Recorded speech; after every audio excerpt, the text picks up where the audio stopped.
La Fundación Vicente Ferrer se dedica a garantizar el acceso a la salud, la vivienda y la educación a las personas más desfavorecidas de la India rural.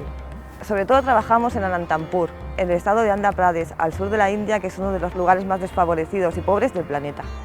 El Ayuntamiento de Castellbisbal colabora con la Fundación Vicente Ferrer desde 2007.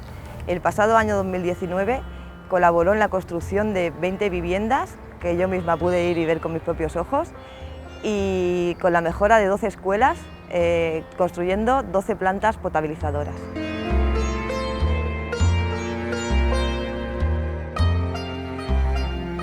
Es muy importante la aportación del Ayuntamiento de Castellbisbal porque nos ayuda a llevar a cabo proyectos grandes e importantes en poco tiempo.